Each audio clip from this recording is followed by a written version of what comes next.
मेरे प्रिय मित्रों, आज की यह हृदय स्पर्शी कहानी आपको बहुत कुछ सिखाएगी। मेरा नाम नेहा है। मैं मुंबई के एक प्रतिष्ठित समाज में रहती हूँ, जहाँ हर कोई बाहर से तो चमकता है, लेकिन अकेलापन मुझे अंदर से खा रहा है। मैं ऐसी हूँ कि लोग मुझे देखते हैं और फिर नजरें हटा लेते हैं। मेरी आंखें गहरी काली हैं, मानो कोई राज छिपा हो। मेरे होंठ भरे भरे और कोमल हैं। मेरे बाल लंबे और घने हैं जो मेरी कमर तक पहुंचते हैं। और मेरा शरीर ऐसा है कि कोई भी आदमी सोच में पड़ जाएगा कि मैं किस पल कहाँ हूँ। मेरी शादी को 90 साल हो गए हैं। मेरे पति विक्रम एक बहुत बड़े व्यापारी हैं। उनके पास जो चाहे खरीदने के लिए पर्याप्त पैसा है, लेकिन वे समय नहीं खरीदते। वे महीनों घर से दूर रहते हैं। यहाँ तक कि जब वे आते हैं, तब भी फोन पर बैठकें चल रही होती हैं। मैं सारा दिन घर में अकेली घूमती रहती हूँ। कभी कभी सोचती हूँ कि क्या यही जीवन है या सजा। एक दिन कब हमारे पुराने नौकर रामू को गांव जाना पड़ा। उसकी माँ बीमार थी। उसने कहा कि उसका बेटा अर्ब यहाँ का काम संभाल लेगा। कुछ दिनों बाद अर्ब आया। वह जवान था। लंबा मजबूत कंधे, चौड़ा सीना और ऐसा चेहरा जिसे देखकर दिल में कुछ हलचल मच जाती थी। वह शर्मीला था, लेकिन काम में वह 30 साल का था। वह घर के सारे काम चुपके से करता था। सफाई, बर्तन धोना, खाना बनाना, सब कुछ।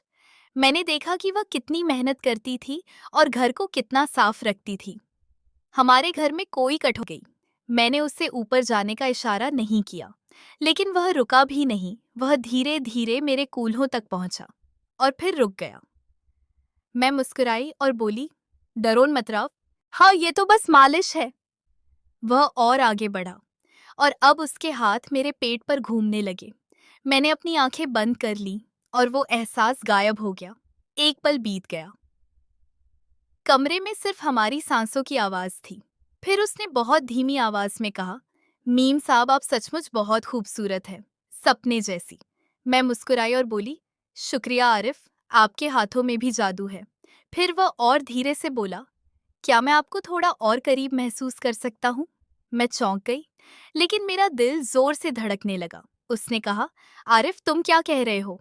उसने अपनी नजरें नीचे कर ली और बोला, मीम साहब, बस एक बात प्लीज, मैं कुछ नहीं करूंगा।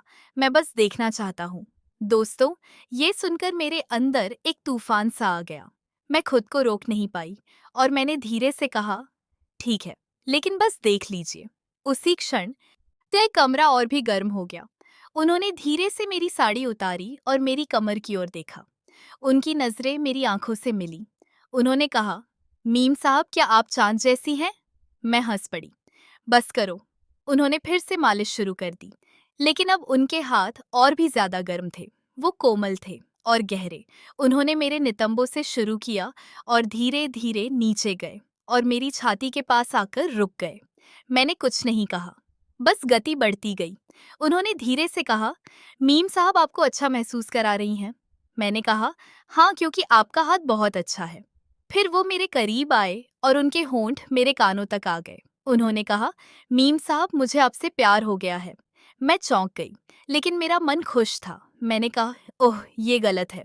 उन्होंने कहा, प्यार में क्या गलत है? मैं चुप रही और उन्होंने मुझे गले लगा लिया। उस रात हमने बहुत कुछ महसूस किया, लेकिन ऐसा कुछ नहीं जिसे शब्दों में व्यक्त किया जा सके। अगले दिन से हमारी मुलाकातें बढ़ गईं। कभी रसोई में, कभी बालकनी में, कभी बैठक में वो मेरे पास आते और मैं उनकी बाहों में समा जाती। मुझे पता था कि समाज इस रिश्ते को स्वीकार नहीं करेगा, लेकिन दिल को क्या समझाऊं? मैं विक्रम से बात करती, लेकिन मेरा मन कहीं और होता। आरफ मेरे लिए सब कुछ बन गया था। उनकी मुस्कान, उनके शब्द, उनका स्पर्श, हर चीज मुझे जीवित महसूस कराती थी।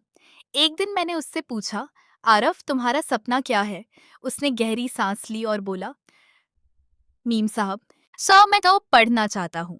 एक दिन मैं अपना खुद का व्यवसाय शुरू करना चाहता हूँ, ताकि मेरी बहन की शादी अच्छे घर में हो सके और माँ को अच्छी दवाइयाँ मिल सके। मैंने उसकी आंखों में वो सपना देखा और उसे गले लगा लिया। अब हमारी बातें देर रात तक चलती रहीं, कभी फोन पर, कभी कमरे में। वो मुझे अपनी पूरी जिंदगी की कहानी सुनाता। मैंने उसे अपनी इकलौती पंगी दे दी। मैंने उसे बताया कि मैं विक्रम से प्यार करती हूँ, लेकिन अब सिर्फ जमदानियां ही बची है। उसने कहा, मीम साहब, मैं आपको कभी अकेला नहीं छोड़ूंगा। मैं रो पड़ी और उसे गले लगा लिया। धीरे धीरे हमारा रिश्ता गहरा होता गया। एक शाम विक्रम अचानक घर आ गया। मैं डर गई। मैंने आरव को छुपा लिया, लेकिन विक्रम को शक हो गया। उसने पूछा, क्या घर में कोई और है? मैंने कहा नहीं, लेकिन उसे यकीन नहीं हुआ। रात को वो सो गया। मैं आरव के पास गई और बोली, आज रुक जाओ मोहम्मद। उसने कहा, मैं आपको नहीं रख सकता। मीम साहब, आपकी सुरक्षा जरूरी है। लेकिन मैंने उसे रोक दिया। उस रात हमने बहुत सोच समझकर बातें की, लेकिन प्यार रिश्ते में भी मीठा होता है। अगले दिन हम विक्रम के घर गए, फिर गली में। मैंने आरव से कहा, अब हम साथ रहेंगे। उसने कहा, लेकिन क्या होगा, समाज क्या कहेगा? मैंने कहा, मेरा दिल समाज से ज्यादा महत्वाकांक्षी है। हमने धीरे धीरे योजना बनाने का फैसला किया। आरव ने पढ़ाई शुरू कर दी। मैंने उसे कोचिंग में दाखिला दिला दिया। वह मेरे लिए सब कुछ कर रहा था और मैं उसके लिए जी रही थी। एक रात जब बारिश हो रही थी, बिजली चली गई। कमरा अंधेरा था, सिर्फ मोमबत्ती की रोशनी थी। मैंने आरव को बुलाया। वह आया और मेरे पास बैठ गया। मैंने कहा, आज कुछ अलग सा लग रहा है। उसने कहा, क्या मीम साहब? मैंने कहा, मैं अब आपके बिना नहीं रह सकती। वह मेरे करीब आया और मेरे चेहरे पर हाथ रख दिया। उसने कहा, नेहा, मैं हमेशा तुम्हें खुश रखूंगा। मैंने आंसुओं के साथ पूछा, और उसके होंठ आरव के होंठों से मिले। वह इतना गहरा प्यार में डूब गया कि सारी दुनिया भूल गई। हम दोनों एक दूसरे में खो गए। उस रात हमने प्यार की उन ऊंचाइयों को छुआ जिसे शब्दों में बयान नहीं किया जा सकता। हमारा रिश्ता अब सिर्फ भौतिक दुनिया तक सीमित नहीं था, यह आत्मा का बंधन था। मैं उसके लिए जीती थी, वह मेरे लिए सांस लेता था। लेकिन जीवन आसान नहीं था। एक दिन विक्रम को सब पता चल गया। उसने फोन किया और कहा, नेहा, मैं सब कुछ हूँ। मुझे पता है। मैं घर आ रही हूँ। मैं दरवाजे तक गई। मैंने आरव को बताया। वह भूल गई। मैं काम पर जा रही हूँ मेम साहब। मैंने कहा, नहीं, तुम नहीं जाओगी, हम साथ मिलकर लड़ेंगे। विक्रम आया और बहुत गुस्से में बोला, मैं उसे तलाक दे दूंगा। मैंने कहा, ले लो, ले लो, लेकिन मैं आरव के साथ रहूंगी। वह चौंक गई, भूल गई। क्या तुम पागल हो गए हो? मैंने कहा, नहीं, मैं अब सच्ची जिंदगी जी रही हूँ। विक्रम चला गया और हम दोनों ने एक नई शुरुआत की। आरव ने नौकरी छोड़ दी और पढ़ाई पर ध्यान दिया। मैंने अपना छोटा सा व्यवसाय शुरू किया। हम साथ रहने लगे, एक छोटे से फ्लैट में। लेकिन खुशियां इतनी थीं कि पैसों की कोई कमी नहीं थी। हमारा प्यार गहरा था, भरोसे से भरा, समर्पण से भरा, हर पल एक दूसरे को महसूस करते हुए। हर रात हम एक दूसरे की बाहों में सोते थे। वह एहसास जिसे मैं कभी नहीं भूल सकती। दोस्तों, नेहा ने आरव के साथ वह जिंदगी चुनी जहां प्यार ही सब कुछ था। लेकिन क्या आप जानते हैं, उस रात जब विक्रम चला गया, कमरे में सिर्फ हम दोनों थे। फिर क्या हुआ? जब आरव ने मेरी खूबसूरती देखी तो उसकी सांसें थम गईं और उसने मुझे इस तरह छुआ कि मेरी आत्मा तक छू गई।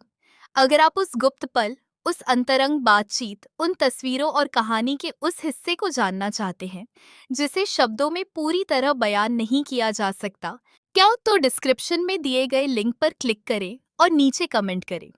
वहाँ ऐसी कई रोमांटिक तस्वीरें हैं और आपको कहानी का वो हिस्सा मिलेगा जो आपके दिल की धड़कनें तेज कर देगा और आप रात भर सो नहीं पाएंगे। जल्दी जाइए, लिंक खोलिए। इतना मजा आएगा कि आप इसे बार बार देखना चाहेंगे। और हाँ, अगर इस कहानी ने आपके दिल को छू लिया है तो इसे जरूर लाइक करें।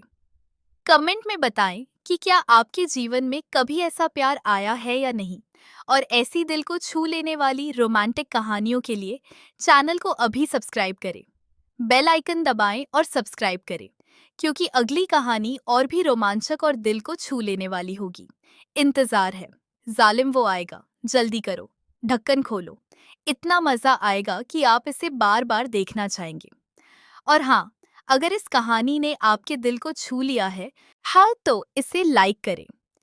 कमेंट्स में बताएं कि क्या आपके जीवन में भी ऐसा प्यार आया है या नहीं। और ऐसी ही दिल को छू लेने वाली रोमांटिक कहानियों के लिए अभी चैनल को सब्सक्राइब करें। बेल आइकन दबाएं और आनंद लें, क्योंकि अगली कहानी और भी रोमांचक और दिल को छू लेने वाली होगी। हम इंतजार करेंगे।